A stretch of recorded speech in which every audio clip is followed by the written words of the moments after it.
All right, guys, we're back, and I wanted to do a quick reaction to the big fight last night in Australia. We have Vasily Lomachenko versus George Kambosos Jr. for the vacant IBF title at 135. That was vacated, of course, by Devin the Dream Haney. Now, I didn't get to watch the fight last night. I just watched it, just a little while ago. I went to the movies last night, and I got home pretty late.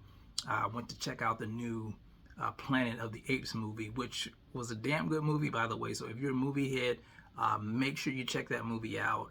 The visuals are great story, and you're gonna love it. I guarantee you're gonna love that movie. But anyway, back to the fight. Lomachenko. First of all, congratulations to Vasily Lomachenko for improving his record to 18-3, capturing that vacant title, and putting himself, back in the mix, I would say, at 135. We saw shades of no Mas-Chenko last night, and it was good to see. And here's the thing about Lomachenko. I know a lot of people say that he's an overrated fighter, but in all honesty, I think, he's that guy.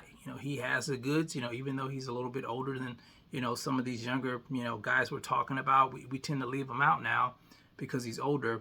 But in my opinion, I think Loma is I would say a 99% complete fighter. I think the only thing he's lacking in is probably fighting on his back foot. But everything else that's coming from this guy is on point. It's on point, and it showed last night.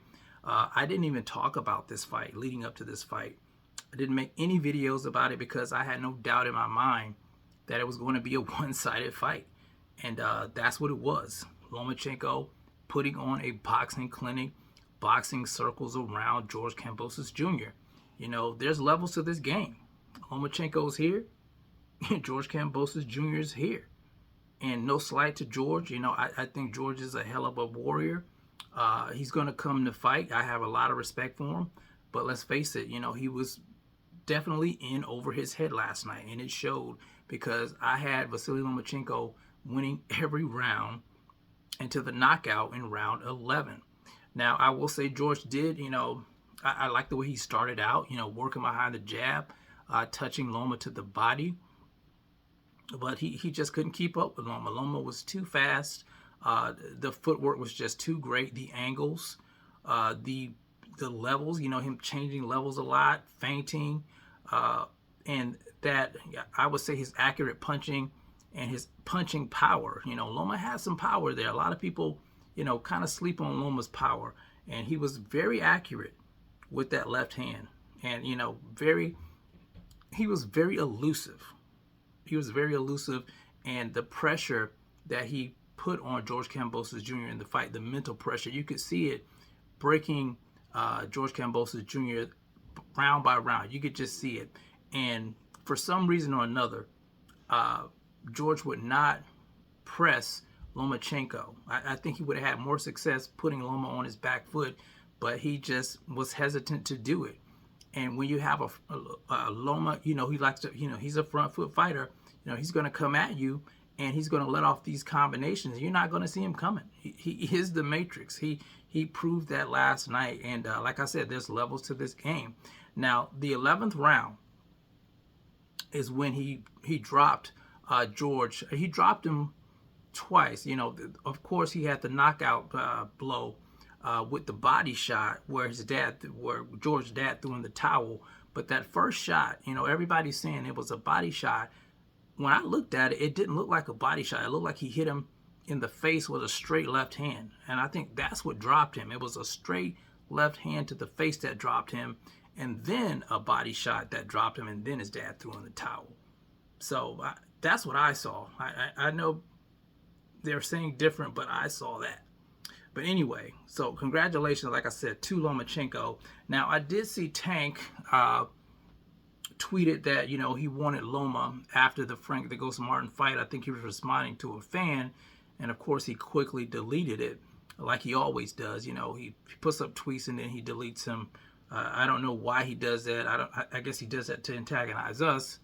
But we'll see if Tank really wants that fight. Now, Tank is my guy. Tank is my guy. I do criticize him a lot, and I tend to criticize fighters that I like a lot because I expect a lot out of them. I expect a lot out of them. Now, whether or not he wants this Loma fight, we'll have to wait and see. This is a fight that people have been wanting to see for some years now. And I think it will be a competitive fight. Looking at the Loma that we saw last night and Tank, yeah, that is a very competitive fight. Loma is a very high IQ fighter. And we've never seen Tank in the ring with a guy quite like Loma. So that will be an interesting fight.